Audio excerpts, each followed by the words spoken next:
Bueno, sin más, para avanzar, pasamos al siguiente punto de la agenda.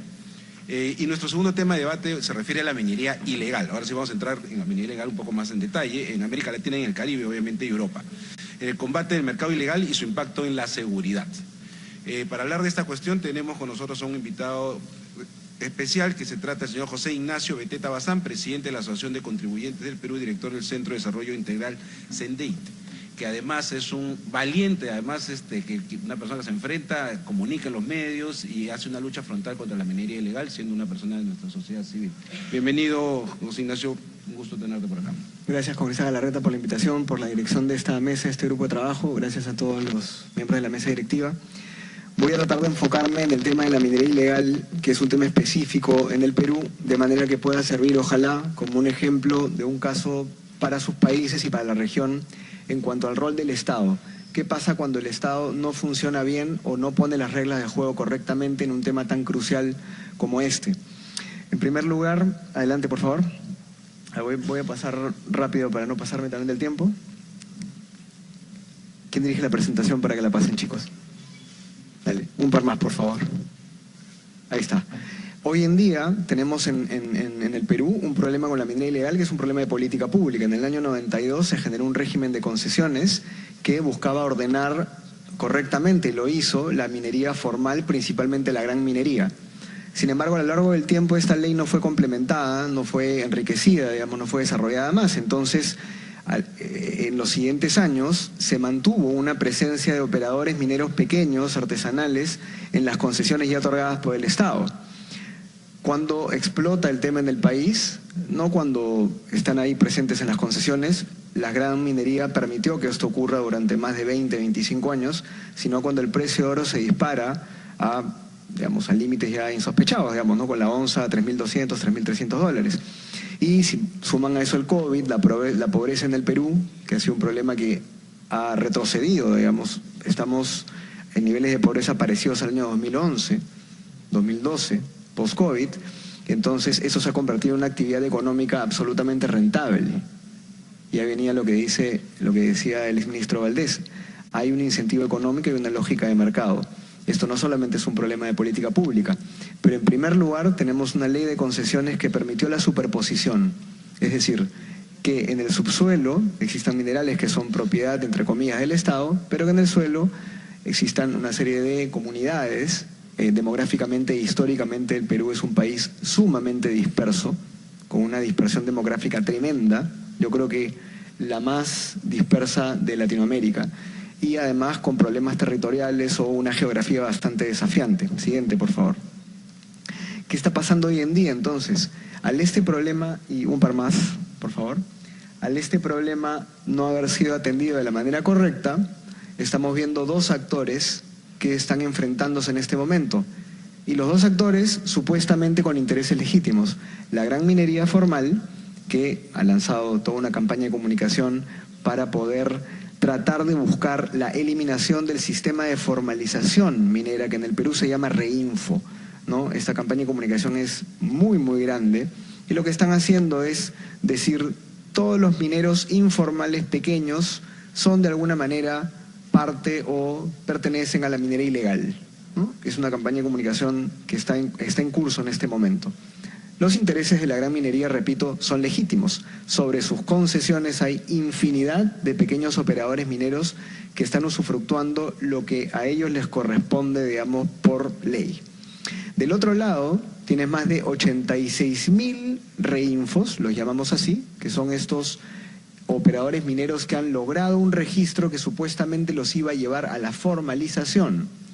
De estos 86.000 se calcula que solo 3.000 cumplen con los requisitos para ser formalizados. Los otros 82.000, 83.000 son en verdad ilegales encubiertos. Sin embargo, todos ellos operan de una manera socialmente perfecta. ¿Por qué digo esto, aunque suene un poco polémico? Porque son 1.5 millones de peruanos que trabajan directamente o indirectamente para estos pequeños mineros artesanales. 1.5 millones de peruanos es el cálculo. Viven de eso, luego ganan un dinero, luego construyen con eso veredas, pistas en los pueblos más alejados del país.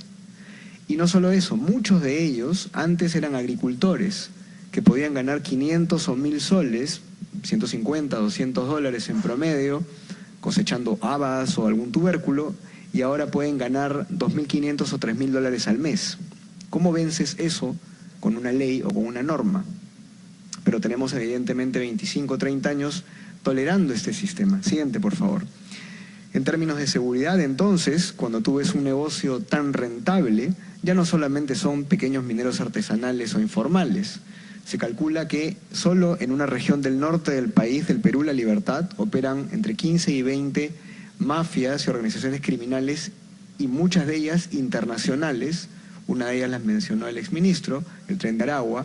Pero no solo eso, sino que ya se están encontrando conexiones entre infiltrados, ciudadanos o espías iraníes en estas regiones que llegan o de Venezuela o de Bolivia y que son parte de este entramado económico.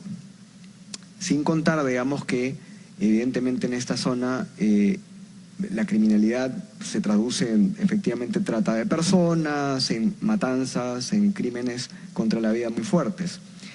Han tomado esta zona escudándose en este sistema de formalización del que les hablaba. Pero está mezclada la paja y el trigo, porque evidentemente sigue habiendo una cantidad significativa de mineros artesanales que no son ilegales y que no son criminales. En este momento ustedes como yo se deben estar preguntando cuál es la solución a este problema, ¿no? Siguiente, por favor. Pero, como les decía, la reflexión va más allá de una solución coyuntural, porque dado que este es un problema económico, social y político, de política pública, es un problema integral, la pregunta que yo me hago es, ¿qué Estado puede enfrentar este problema? Y aquí vienen un poco las lecciones para otros países o para la región. Si uno no tiene un Estado fuerte, sólido, no fuerte en el sentido de grande y burocrático, sino fuerte en el sentido de institucional, legítimo, eficiente, transparente, que genere oportunidades de riqueza, de prosperidad, evidentemente estos problemas sociales van a seguir creciendo. El Estado peruano, en los últimos años, lamentablemente, con el mayor esfuerzo seguramente de muchos políticos bien intencionados, ha desperdiciado muchísimo dinero, no es un conjunto de instituciones confiables y, como les mencionaba inicialmente, nuestra economía es muy informal. Pero esa informalidad ha hecho que el ciudadano peruano no necesite del Estado también, entonces vive en una situación de soledad y de abandono prácticamente voluntario. El tejido empresarial peruano es principalmente pequeño, no es formal, es informal en su mayoría, y por lo tanto tenemos un Estado ausente. Pero repito, no es un Estado ausente porque falta intervención del Estado, es un Estado ausente porque no tienes un Estado que te da seguridad, como mencionaba también un parlamentario hace poco, y por lo tanto no te da libertad para poder desarrollarte y para poder crecer y para buscar prosperidad. Siguiente, por favor. Estos son gráficos de dos instituciones privadas. Una de ellas, más de corte de libre mercado, tirada a la derecha, es el Instituto Peruano de Economía, que muestra, digamos, la dificultad que tienen los peruanos de confiar en nuestras instituciones. Ven ahí los gráficos y los números son claros. Siguiente, por favor. Y este es otro centro de investigación. Siguiente. Ay, no, perdón. Yo estoy que es más un centro de estudios más tirado hacia la izquierda. Ambos coinciden en que el sistema de justicia en el Perú, que yo creo que es uno de los principales sistemas a reformar, no tiene la confianza del 75 al 80% de los peruanos. Siguiente. Y entonces, ¿qué va a pasar en el Perú en el 2026 cuando lleguen las elecciones con esta anomia, digamos, o con esta falta de representación en el Estado de parte de los ciudadanos? Y vuelvo al comienzo, ¿no? Cuando el Estado no hace bien las cosas y no gestiona bien los problemas, lo que ocurre es que empieza a darse la criminalidad y empieza a generarse esta inseguridad prácticamente transversal, como en el caso de ciertas regiones en el Perú. Y acá termino con algunas conclusiones. Siguiente, por favor. Esto lo van a recibir, entiendo. Desde la Asociación de Contribuyentes lo que estamos notando es lo siguiente, y creo que podría reflejarse en algunos otros países, por lo que puedo saber. esta clase media emprendedora informal, poco pudiente, con poca capacidad económica, y los sectores más pobres no están encontrando representación en las élites que gobiernan los países. Y las élites que gobiernan los países no solamente son los políticos o los funcionarios del Estado, también son la prensa, también son los grupos empresariales, los gremios, también son las organizaciones no gubernamentales que reciben fondos de cooperación técnica.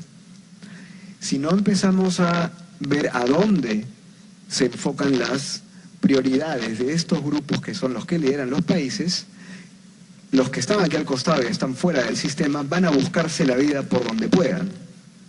La minería ilegal, así llamada, suena efectivamente como una actividad ilegal de corte criminal, pero en términos humanos y sociales sigue siendo la fuente de ingresos de 1.5 millones de peruanos, y tenemos 15 o 20 años permitiéndolo. Entonces, ¿cuál va a ser el enfoque para solucionar el problema? Definitivamente en la polarización no está la salida, y termino con la siguiente diapositiva. Ahí está. La solución a la minería ilegal en el Perú por lo menos va a implicar sesiones de ambas partes. Yo les mencionaba que estos dos grupos, la gran minería y los grupos más informales que esconden ilegales, con los cuales hay que estar totalmente en contra, acá la solución va a tener que plantearse de una manera muy inteligente y va a tener que abordarse el problema de fondo, que es la superposición de estas concesiones con los pequeños operadores mineros. ¿Es posible distinguir la minería informal de la minería ilegal? Sí, es necesario para eliminar la segunda. Satanizar a toda la minería informal no va a ser el camino para poder solucionar el problema. Y ojo con otros problemas similares en otros países. Cuando tú satanizas a grupos que son grupos en donde hay paja y trigo, vulnerables y delincuentes, ese camino de satanización no te va a llevar a una solución. Lo que vas a hacer es acrecentar o incrementar la brecha o las heridas o el resentimiento de muchos sectores sociales. La incapacidad del Estado peruano de gobernar, ojo, en otros aspectos de la política, va a terminar generando estos espacios de ilegalidad, evidentemente. Como les mencionaba, ya el influjo de algunas potencias o países autoritarios en el Perú es cada vez mayor. El año pasado se detuvieron algunos terroristas del movimiento terrorista Hezbollah en el Perú, y ha habido bastante movimiento en ese sentido según sectores de inteligencia. La desconexión de Lima, de la capital con la provincia, de los gremios con la provincia, es también algo que se tiene que atender.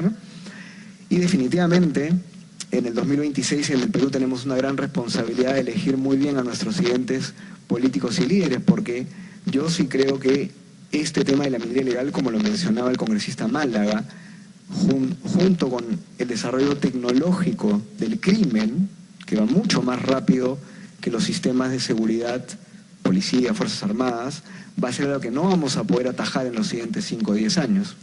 Y termino con esto. Yo creo que el multilateralismo es muy bueno en la medida en que gestiona y soluciona problemas, no en la medida en que se ve como algo político que le puede poner la misma talla de zapatos a todos los problemas, ¿no? Cada país tiene realidades distintas, entonces esta interoperabilidad de policía, de Fuerzas Armadas, de sistema de inteligencia, de efectivamente procesos judiciales, los sistemas judiciales, me parece muy bien en la medida en que sean gestión, solución, no solamente política. Muchas gracias.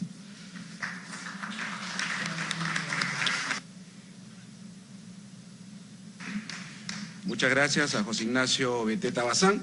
Y si es que alguno de los señores parlamentarios quiere hacer uso de la palabra.